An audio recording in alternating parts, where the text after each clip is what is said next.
Todos dois têm de morrer. Ao nosso dever e lealdade. Dor, a minha dor, não há uma dor no mundo que não seja minha. Chocolate!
Acho que como quase todo mundo que entra no CPT, eu entrei como ator.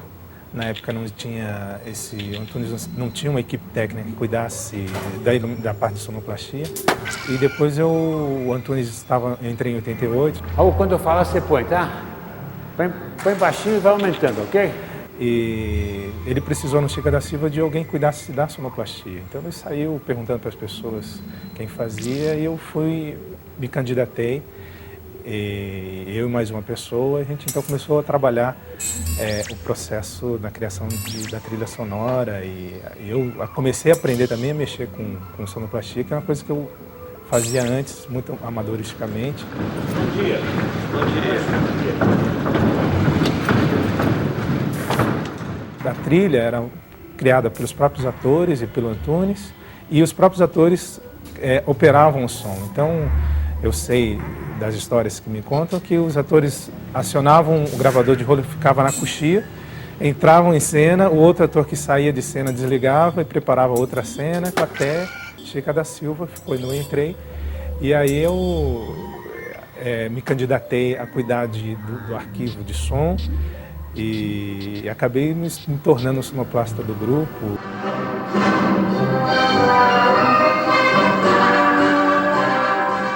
O grande prazer de estar no CPT e trabalhar com Antunes é essa possibilidade da experimentação até o último minuto. Então nada é definitivo até o dia da estreia. Então você está sempre buscando algo novo, sons novos, como colocar a sonorização, a precisão disso. Então você tem que ser muito rápido também, porque ele pensa muito rápido, ele é ágil no que bola, na cena que bola, e você então Antunes dá essa oportunidade para você experimentar muito mais e ter muito mais tempo de experimentar.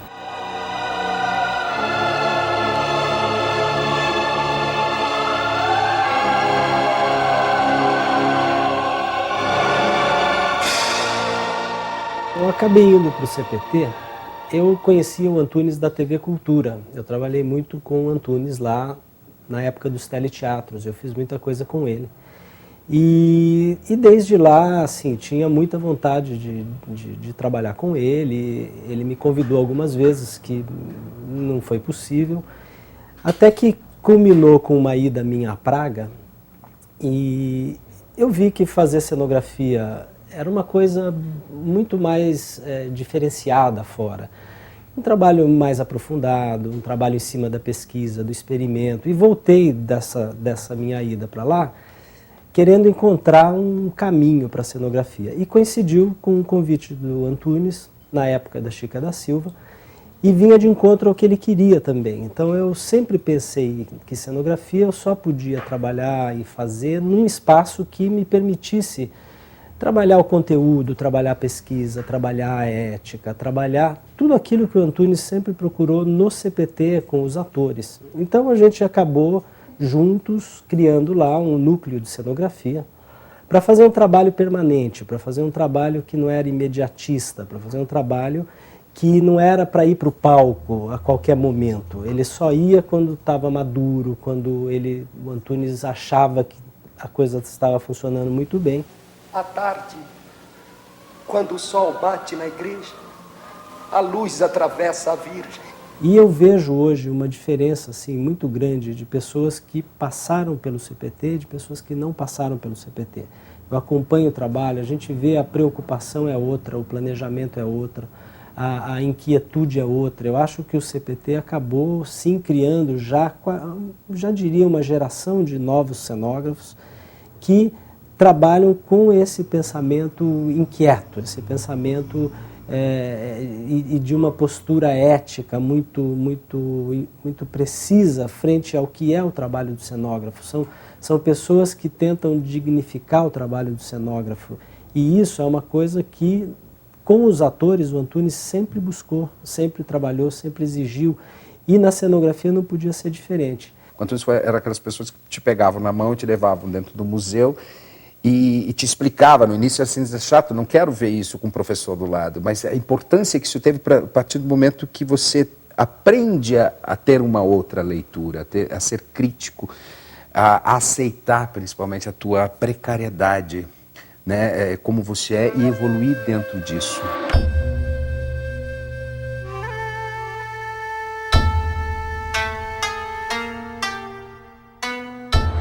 Eu sempre provoquei, então você provocava, quer dizer, fazia com que o Antunes procurasse outras formas, outras maneiras de te convencer a respeito daquilo. Então ele sempre estava em movimento e deixava todos nós em movimento.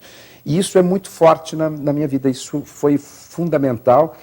Então, por exemplo, o ACT, né, o Ateliê de Criação Teatral, ele vem disso. Da necessidade de você ter um espaço, de você trocar, de você poder passar tudo aquilo, discutir, aprender, errar.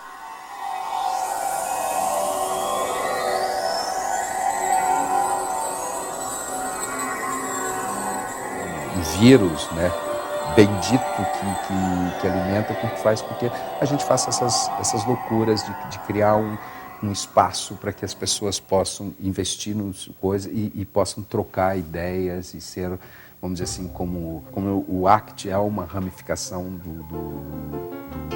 do CPT. Eu acho que o espaço cenográfico que o Serrone criou meio que uma ramificação do CPT. O teatro tem sentido quando ele se preocupa com coisas, quando ele tem uma preocupação social, quando ele tem uma preocupação ética, de formação, de pesquisa, de busca de novas possibilidades. E isso o CPT deu na cenografia também, e que continua, de certa forma, com novos grupos lá, continua no espaço cenográfico. É uma coisa que o CPT formou. Vem! Aí! A ideia. Aí você vai. Teve uma passagem técnica muito grande entre a Hora e Vez de Augusto Matraga e No Paraíso Zona Norte. Chica da Silva, que ficou no meio, foi um processo muito conturbado, tanto que o próprio espetáculo também resultou nisso, porque não era nenhuma coisa ainda que... Então era muito confuso, né? E isso que eu falei, não tinha uma preocupação do Antunes de fazer um grande espetáculo, mas que aquilo servisse de um processo, né, radical para que pudesse estourar isso no Paraíso Zona Norte. Eu quando lia, eu li essas coisas da física, da nova física, eu comecei a perceber coisas desde a minha infância que eu já acreditava antes, que eu já sabia antes. E foi por isso que a nova física, em determinado momento, recorreu também às filosofias, né, orientais. E foi aí que houve uma conexão dos novos físicos e as crenças orientais. Foi ótimo para eles. E foi ótimo para mim que, através deles, eu pude concretizar este outro lado. É um tripé. Então eu fiquei tranquilo, né? Não era uma seita. Não era uma fé que eu também podia suspeitar, poxa, eu estou com fé aqui, estou crente, estou com medo de alguma coisa, então eu tenho que acreditar nessas coisas, né? Em certas coisas meio de superstição, essas coisas. Não, então eu comecei a perceber coisas como sincronicidade, telepatia, sabe? Você começa a entrar num terreno meio, né? Meio perigoso, né? Que você faz, estou ficando meio maluco, né? E a nova física me deu uma certa tranquilidade, me assentou um pouco espiritualmente. Nesse processo, mexia muito com a parte até tua estrutural, emocional, né? Você começava a perceber uma outra sensibilidade. A gente começou a trabalhar não com a coisa grosseira, mas com a sensação que se tinha nos exercícios é que você tinha arrancado a tua pele, né? E estava com o nervo, com tudo exposto. Então, alterava a tua sensibilidade, que era isso que era a proposta do Antunes, alterar a sensibilidade do ator para que ele pudesse alterar também a interpretação ou aquilo que ele queria atingir, né? A procura do novo ator.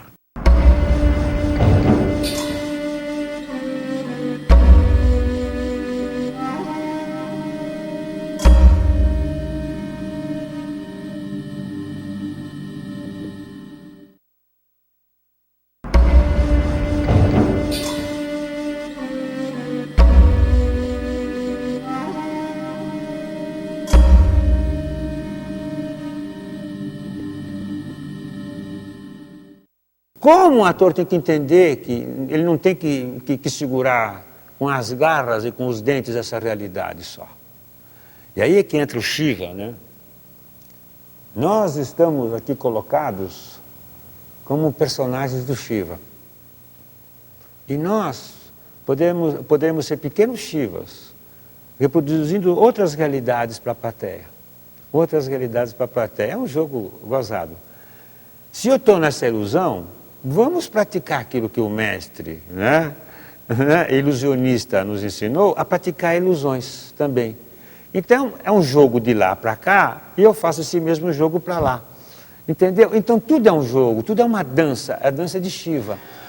Então, como essas pessoas que são pragmáticas, materialistas, consumistas, e que a farmácia sempre esteve lá, e foi sempre assim, desde a pré-história, sempre foi assim, e vai ser assim depois. Mudar, fazer com que essas pessoas abram a cabeça e fiquem abertos para a transitoriedade das coisas, da insubstancialidade das coisas. Estou sendo budista agora. Como é que eu vou fazer as pessoas acreditarem nisso? Aí tem que entrar os livros, aí tem que entrar alguns exercícios que eu comecei a dar, até meio malucos às vezes, mas eu precisei para que as pessoas soltassem, sabe, essa crença cega desta materialidade que aqui está.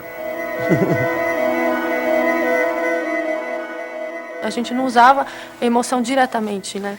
Mas a gente observava a emoção na vida e reproduzia ela no palco para contar o gráfico emocional da personagem, né? E no Paraíso Zona Norte, assim, teve um exercício que era chamado a bolha, que o desequilíbrio não entrava mais assim com uma busca de eixo e sai e retoma esse eixo, não.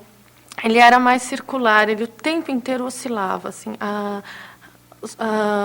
O ator ficava assim num círculo e ele ia se mantendo em equilíbrio, mas para quem via, ele estava o tempo inteiro balançando em desequilíbrio, assim.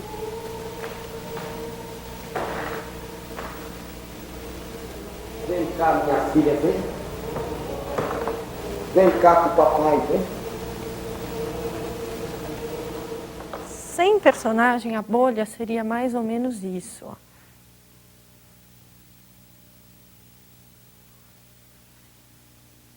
Um exercício que a gente fazia, às vezes, por horas.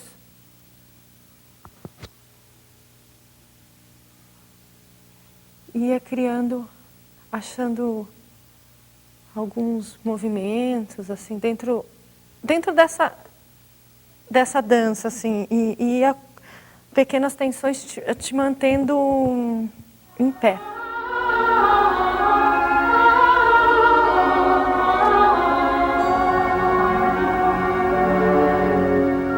A atenção estava em como você manter esse movimento de oscilação, que tinha muito a ver também com os estímulos que a personagem ia recebendo, assim, até inconsciente, assim.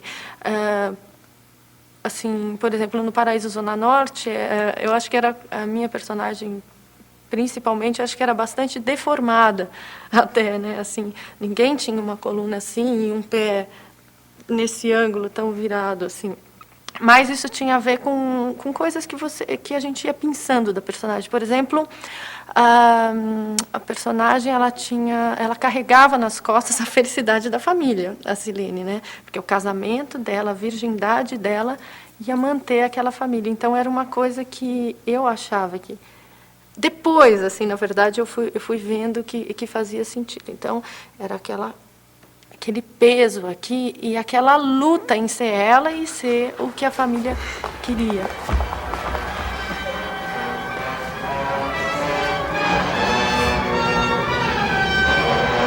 É muito bom trabalhar com Antunes e muito fácil, entre aspas, porque ele dá muitos elementos para que você possa elaborar uma trilha, né? E cada peça, cada caso, cada processo de trabalho é um início de um estudo de uma trilha, né? Antunes sempre dá o caminho para onde você vai trilhar o seu trabalho, né? Então, tem espetáculos que a gente, antes de começar a ensaiar, a gente estava estudando a trilha sonora, o caso do Paraíso Zona Norte, que a gente escolheu toda a base em cima das músicas de filmes bíblicos. Então, em cima das músicas, ele ia construindo as cenas, que tinha todo o trabalho do corporal da bolha. Então, ele utilizou a música muito para reforçar o trabalho da encenação e também da música. A música tinha um papel, era quase um personagem dentro da peça. O doutor Barbosa Coutinho!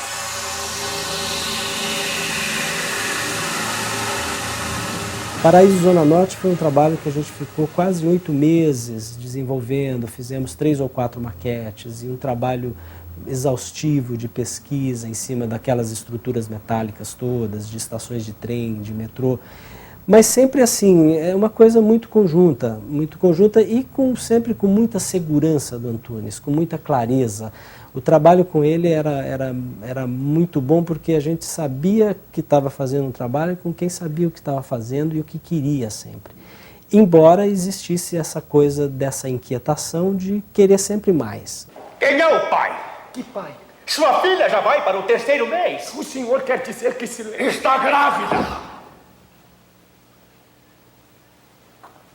O senhor quer dizer que Silene não é mais virgem?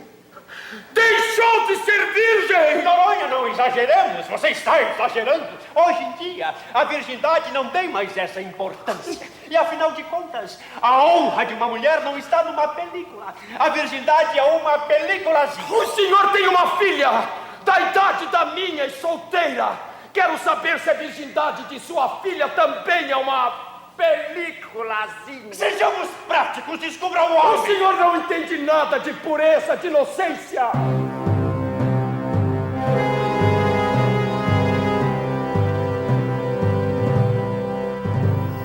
Talvez eu estivesse naquele momento enveredando para o ethos, a moral. Entender o que é o mal do homem. É o velho discurso antigo, né? O velho discurso.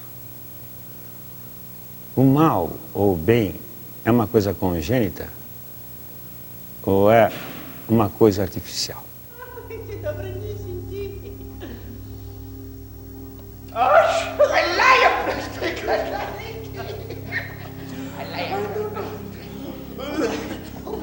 A gente traz o mal dentro da gente, é lógico. A grande vontade está, a gente traz com o mal dentro da gente. Mas e o nosso lado do bem? Né? Como é que fica? É instintivo? É artificial? É aprendido? É uma lei?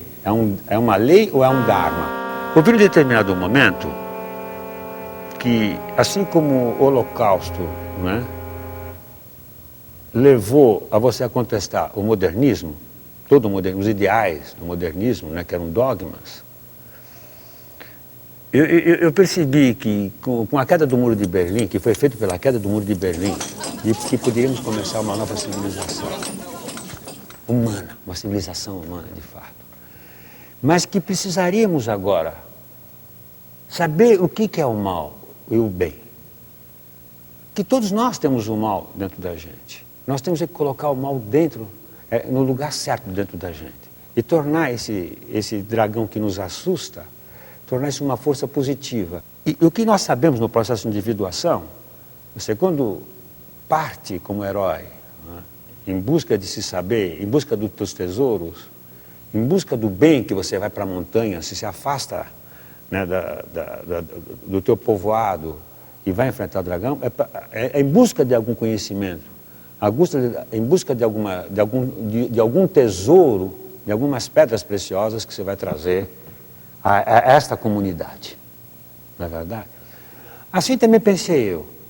Nós temos que saber o que é o mal. Todos nós temos que saber o que é o mal. Você simplesmente falar, não quero saber do mal, eu sou um puritano, não quero saber. Esse cara é perigoso. Né? Esse cara vai se tornar um perigoso. Ele vai usar daqui a pouco a força bruta para provar que o bem que tem que ser instituído para todo sempre na porrada, no músculo, na lei, tem que ser o bem. Então eu falei, qualquer do Muro de Berlim, vamos acabar com essa civilização errada que nós tivemos até então. Né? Errada, de tentar espantar o mal, que eu não quero saber do mal. Não, vamos enfrentar. Nós temos o mal. Nós somos uma legião, segundo São Marcos, né? Eu não sou um homem, eu sou uma legião. Ging der Zweite Weltkrieg in Europa zu Ende. Hier ging das Deutsche Reich in den Flammen unter, die vom deutschen Kriegsverbrechen.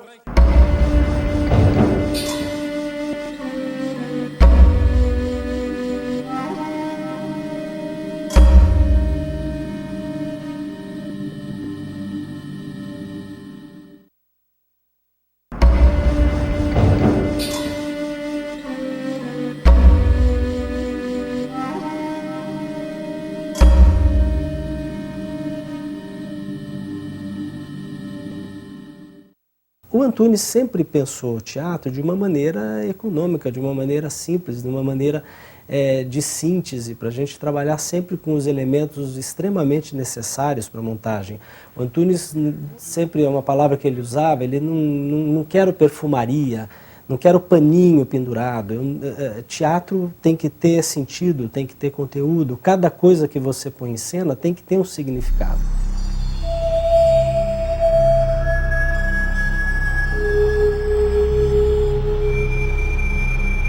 E como a gente sempre pensou lá que o ator era o centro do espetáculo, a gente sempre trabalhou a cenografia de maneira a liberar o palco para o ator.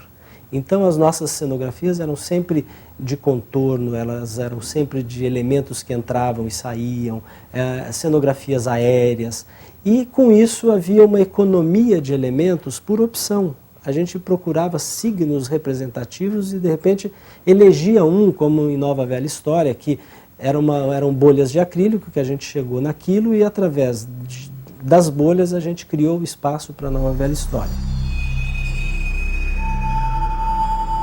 Mas eu usei uma história conhecida, a mais conhecida de todas, que é o Chapeuzinho Vermelho, para poder fazer a velha história, a Nova Velha História.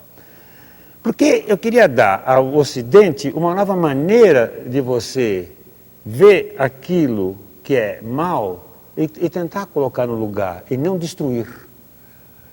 Porque até hoje estão destruindo, aquele é o mal, vamos lá e destruir. Não, vamos tentar colocar aquilo do nosso lado, vamos dialogar. É um processo democrático e é um processo de você se ensinar e ensinar os outros.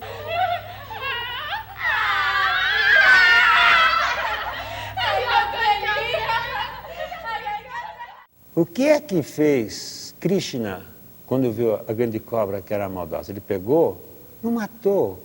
Mas você não pode me matar, você que me criou. Como é que você vai me matar? Você fez o mal para a aldeia, mas você que me criou, como você pode me matar? Então tudo bem. Pegou, colocou no reino embaixo do mar, entendeu? Nagem embaixo do mar. E assim também, em vez de colocar, já que eu não posso colocar mar, eu fiz Ascendendo aos Céus, assim, no intertexto, com uma cunaíma, entendeu?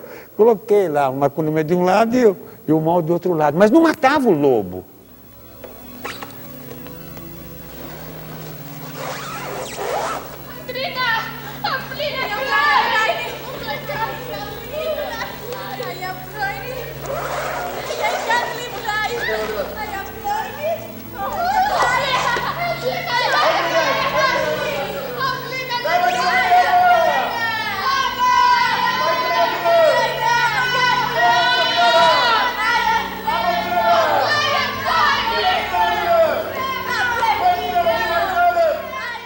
Ela não exterminava o lobo. O espetáculo foi feito para não exterminar o lobo, ou seja, derrubou-se agora o muro de Berlim. Vamos começar com uma nova ética, um novo comportamento, uma nova relação social, política, não é?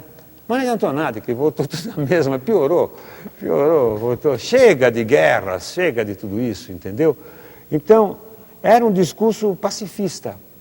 A gente teve a oportunidade de desenvolver e avançar um pouco mais nessa busca incessante sobre uma nova voz, vamos dizer, para teatro, uma voz com maior sensibilidade, uma voz, vamos dizer, cotidiana, grosseira, a possibilidade de você poder trabalhar muito mais na ressonância da voz.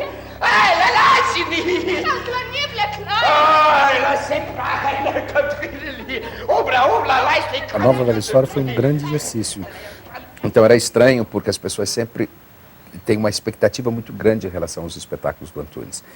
E a Nova Velha História, mas depois desse Paraíso Zona Norte, Chapeuzinho Vermelho, né, o Lobo Mau, né, esse processo da coisa, mas o que é isso? Né, o que vai acontecer isso? E eu acho que foi um espetáculo onde ele proporcionou, eu acho o espetáculo de uma generosidade muito grande para o ator, né? Porque você está lidando com uma coisa aparentemente simples, mas extremamente de uma complexidade muito grande.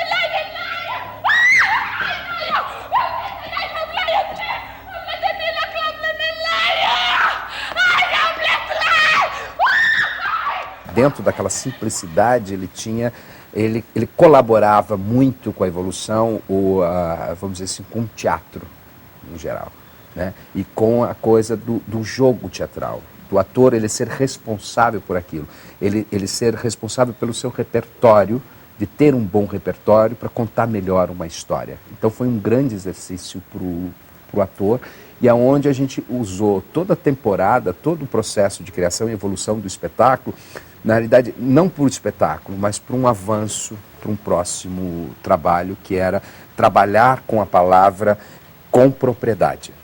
Daí nada melhor do que um Shakespeare.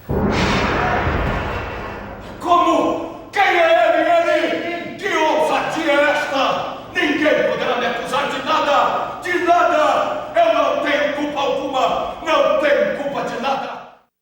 Eu, na realidade, eu não me sentia fazendo um Shakespeare. Eu me sentia contando uma história comum, da necessidade de um homem, né, comum, com seus medos, com seus pânicos, né, com a coisa de não saber lidar com o poder.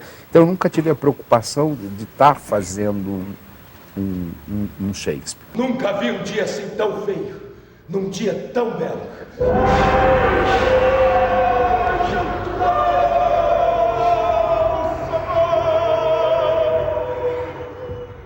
A loucura, o mal você fica enrolando, a pessoa se perde no seu vórtice de maldade, e leva à loucura. As pessoas se perdem, se não sabe se conduzir, se não tem cabeça, se não faz esse processo de individuação, de conhecimento, cai novamente na lei de Macbeth. Né? E nós, novamente, assim como Adão e Eva, o Adão vai na onda da Eva, entendeu? É a história de Adão e Eva, de certa maneira, né? O trono de sangue. Eu nunca tinha pensado, pensei agora. A história de Adão e Eva.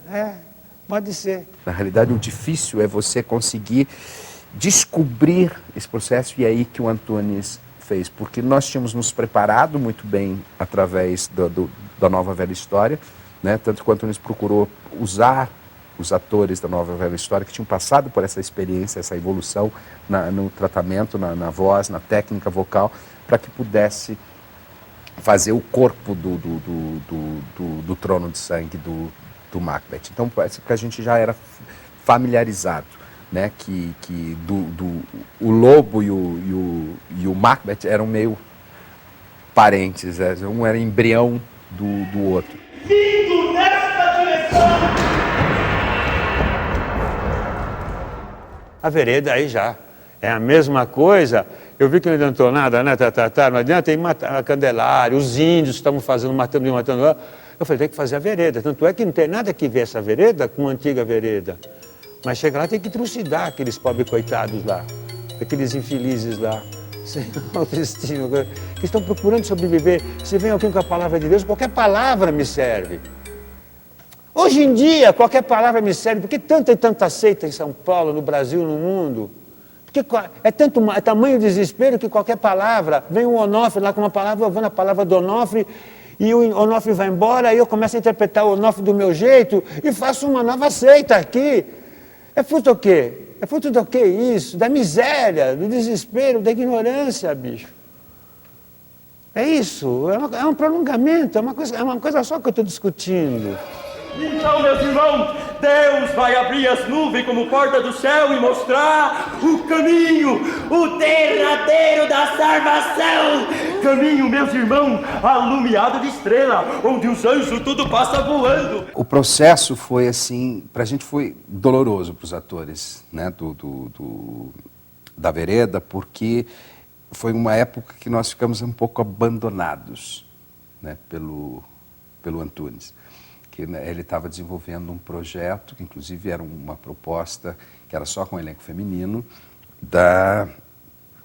de uma tragédia, né, que eu acho que da onde veio as troianas. Nada é impensado, né? Então, a gente começou a desenvolver um trabalho de responsabilidade, né? Não, nós vamos provar que nós somos capazes, e começamos a levantar a improvisação, né, junto com os atores que estavam entrando no grupo e os atores que já existiam, num processo mesmo de descoberta desse universo do Jorge Andrade. Aqui na terra não sobe!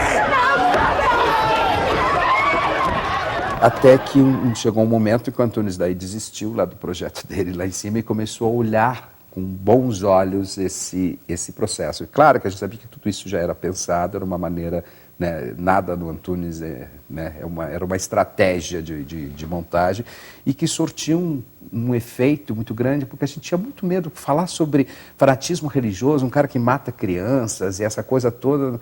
Quem é que gostaria de ver isso no teatro?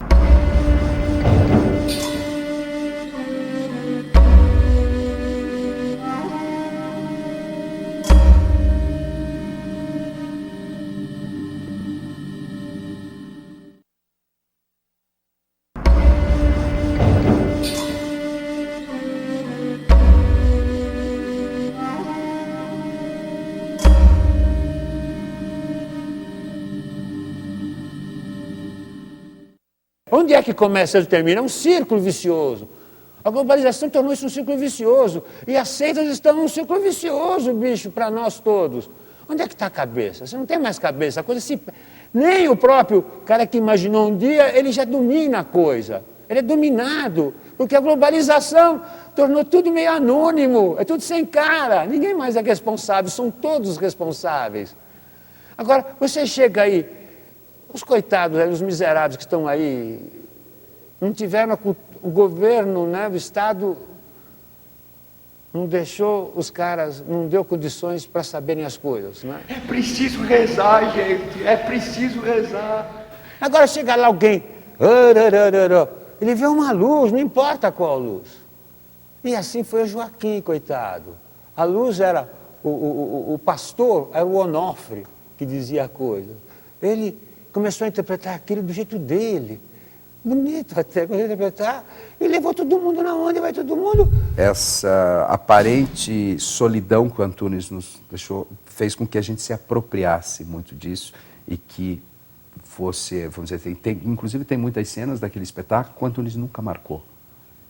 Né? Foi o elenco começou a trabalhar, quer dizer, a gente já sabia como usar aquele espaço, como se comportar dentro daquilo. Precisa acabar! Fora, por exemplo, a entrada, que foi um outro processo também, da Laura Cardoso dentro do espetáculo, que até hoje ela comenta comigo que foi um momento de extremamente importância na vida dela, né, dela repensar, né, tudo isso, e ela fez um trabalho maravilhoso e foi assim o nosso elemento feminino, porque a gente tinha sempre assim a figura do Antunes, né, o pai, aquela coisa toda, e a Laura veio como essa coisa delicada e o espetáculo surtiu e foi, na realidade, eu acho que na época um grande sucesso de público, assim, que a gente tinha, assim, para a semana vendido, que a gente disse, mas por que as pessoas... Que o espetáculo tinha alguma coisa, e até hoje as pessoas falam muito da Vereda da Salvação. Essa danação que atormentou nós, ela pode estar escondida no meu corpo! Não, mãe, eu sei... Eu já tinha, claro, feito várias coisas em teatro com outros diretores, mas essa me deu uma visão grande de direção, de ator, dessa devoção que a gente deve ter dentro da carreira, dentro do teu trabalho, seja qual for o personagem. O meu era maravilhoso, o meu era especial, era divino, maravilhoso. Então, ela me deu cultura, ensinamento e um grande prazer, uma grande satisfação em ter feito esse personagem e ter chegado a alguma coisa que foi mostrar essa mulher, esses fanáticos, esse filho, essa direção, esse texto. Sempre nos preocupamos muito em trabalhar a partir das maquetes, que o Antunes gostava muito de ver maquete, desenho para ele, aquilo que eu já disse, não significava muito no papel. Então, Gilgamesh, por exemplo, foi um espetáculo em que a gente fechou o formato da cenografia na 7ª maquete. Então foram 7 momentos diferentes de discussão, para se chegar àquele trabalho.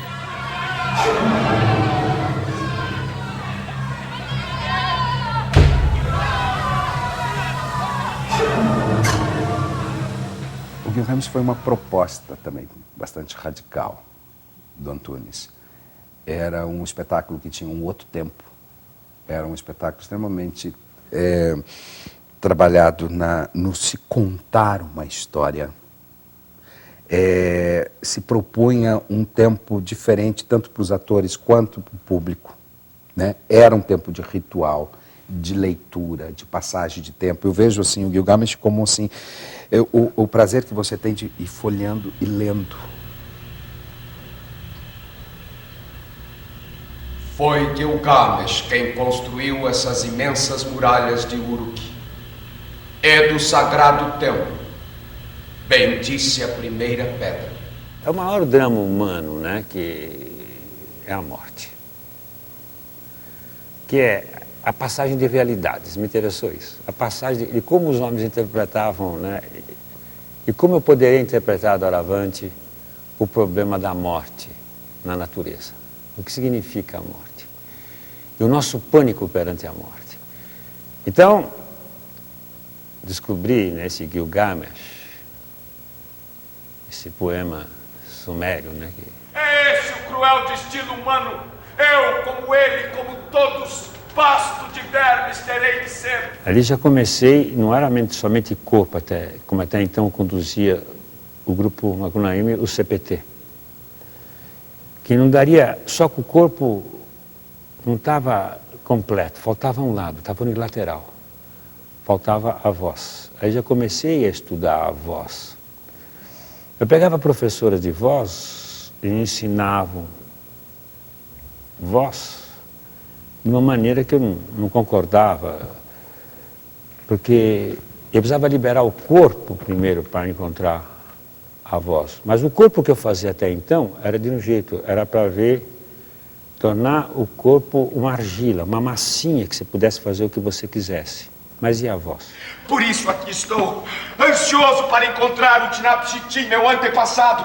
Os deuses me concederam vida eterna e dele respostas sobre a vida e sobre a morte terei de ter. E comecei a perceber que voz e corpo é a mesma coisa. Então, estava unilateral o meu estudo do corpo.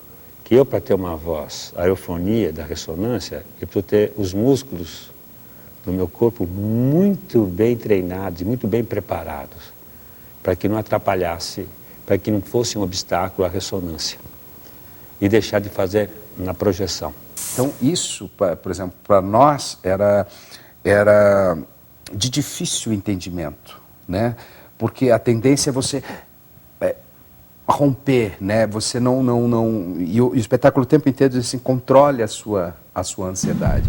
Então, os 12 cantos do Gilgamesh me serviram não somente para conhecer bem o primeiro poema épico, né, da história da humanidade, né, escrito 2 milênios antes, 1 milênio e meio quase, né, antes do Homero, né, para começar um novo processo. E o que é que eu encontrei, não sei até hoje, que o Gilgamesh, mas eu esbarrei em certos pontos do desespero, no maior drama do homem, que é a morte.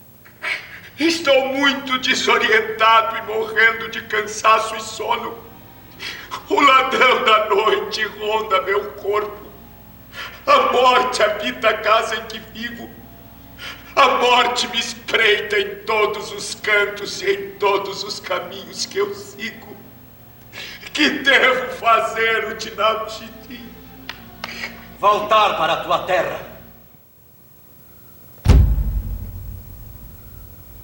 O que me preocupava no momento, lógico, a gente sempre procura coisas que sejam apropriadas a você, não vou procurar temas impróprios, não é?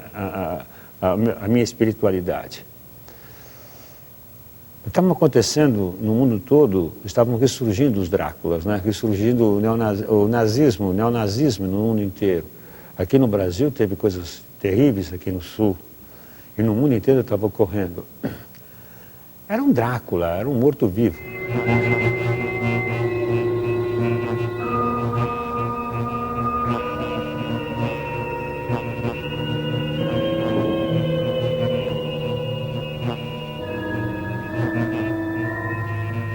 Era uma coisa morta que estavam querendo reviver, ressuscitar.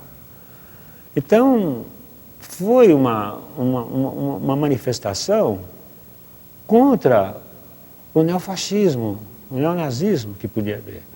A primeira parte, tem pessoas que viram, não, que devia continuar, não devia ter intervalo. Não, são dois momentos diferentes, são 2 tomos. O primeiro tomo do Drácula, romantizando, mas com muita ironia tudo. Ironizando muito bem, né? O Drácula brasileiro é romântico, né? Romântico, que vinha no Brasil de uma escolinha que vinha, nesse Brasil, se revigorar com o sangue, né? Jovem da América do Sul, América do Sul.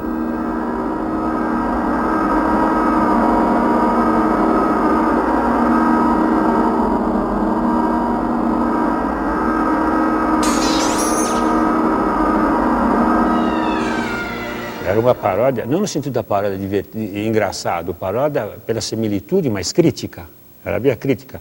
A segunda parte, eu já lidava com o neonazismo no mundo, de como as coisas estavam já alcançando novas fronteiras pelo mundo inteiro. Esse voo do vampiro, esse voo do vampiro. Foi um espetáculo que eu levei também aqui e que foi compreendido, não por toda a gente, né, mas por muita gente, como uma coisa de infantil, como uma coisa, não tinha nada que ver, né?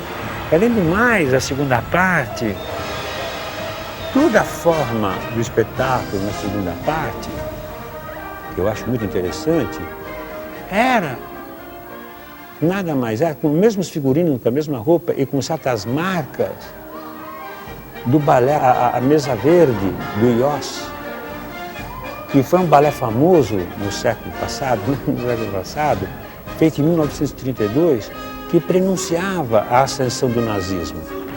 E você pode perceber que também esse Drácula, eu abri a mão de certas questões, abri a mão da voz, abri a mão de corpo até um pouco, porque houve um hiato nesse momento, que o Luiz Melo tinha ido para o Sul. Eu não pude continuar o processo, né, de estudo do ator. Então fiz um espetáculo mais de diretor, de certa maneira, mas mostrando como o mundo andava e como o país, na primeira parte, né, estava sendo prejudicado, sugado, né, pelo neonazismo que aqui havia. In das Gefüge unserer einzigen Bewegung gekommen sei. Sie steht fest, so wie dieser Block hier. Só que nos fragmentos troianos, eu estava começando a preparar um novo grupo, né? Com esperanças de encontrar uma saída, porque teatro é ator, sem ator não dá para fazer nada. Ficar falando o texto de maneira idiota, criando a falsa dramaticidade do berro, não me interessava. Eu ainda não estava com o elenco preparado para poder fazer tragédia. Então, eu peguei um drama vivo no mundo, né, que estava lá, na Iugoslávia, né, e tentei fazer de maneira, com a interpretação dramática, aquela tragédia. Porque não tinha ainda a preparação técnica para fazer tragédia de uma tragédia. Mas, ao mesmo tempo, mesmo se soubesse fazer tragédia de uma tragédia, talvez eu adotasse hoje em dia, mesmo para fazer, se voltasse a fazer fragmentos troianos, eu voltaria a fazer de maneira dramática para as pessoas perceberem que essa tragédia é viva hoje. As guerras étnicas e religiosas que tem por aí, é viva. Para onde iremos? Vão separar-vos e cada uma para seu senhor. Cassandra, tua filha, é a que mais sorte tem. Vai servir Clitemnestra? Nosso rei Agamenon deseja para sua concubina. Concubina? Admitamos que haverá um casamento. Mas ali começava um novo grupo de pessoas a trabalharem comigo, pelo menos algumas que ficavam. E junto com o CPTzinho, aí eu pude, pouco a pouco, chegar na tragédia com expressão de tragédia, com a técnica de tragédia, com outro tipo de expressão.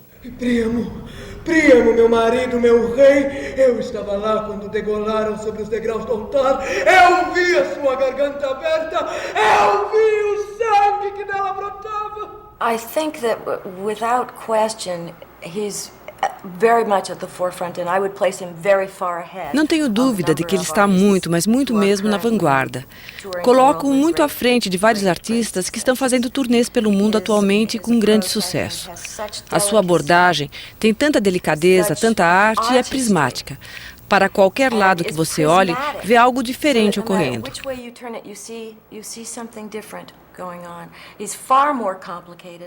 Sua obra é muito mais complexa, mais interessante, mais densa do que a maioria das que são feitas no exterior. Porém, de maneira particular, muito calorosa. Dele segue um caminho pós-moderno, se você quiser chamar assim. Um tipo de universalidade, um jeito contemporâneo de olhar o mundo. Mas ele sempre acaba por enfocar no âmago o que é ser um ser humano. E isso fala ao mundo. Ele fala ao mundo todo. And that speaks to the world. It speaks to everyone. Eu não faço as coisas de maneira a se tornarem definitivas. Porque eu acredito de cara na transitoriedade. Eu acredito. Esse princípio é básico para mim, a transitoriedade. Muitas vezes eu faço um espetáculo que não é aquele espetáculo que eu estou fazendo. Estou preparando alguma coisa lá dentro que também não sei qual é que é. Estou preparando. E as pessoas veem aquele espetáculo que eu estou fazendo, às vezes, um determinado ponto do processo, como se fosse uma coisa definitiva. Nem quando eu acho que já consegui algumas coisas concretamente, é uma coisa definitiva. Eu estou em trânsito, sempre em trânsito. sinal grandioso apareceu no céu. Um grande dragão, cor de fogo, com 7 cabeças e 10 chifres, e sobre as cabeças, diademas. Sua cauda arrastava 1/3 das estrelas do céu, lançando-as para a terra. Houve então uma batalha. Miguel, o combatente de Deus e sua legião de anjos, guerrearam contra o dragão, e ele foi derrotado. A antiga serpente, o sedutor, foi expulso para a terra. Ai da terra e do mar, porque o diabo desceu para junto de vós, cheio de grande furor. Vi então o dragão e bestas reunidos com os reis da terra e seus exércitos para guerrear contra o cavaleiro e suas legiões. E vi também seduzidas as nações dos 4 cantos da terra.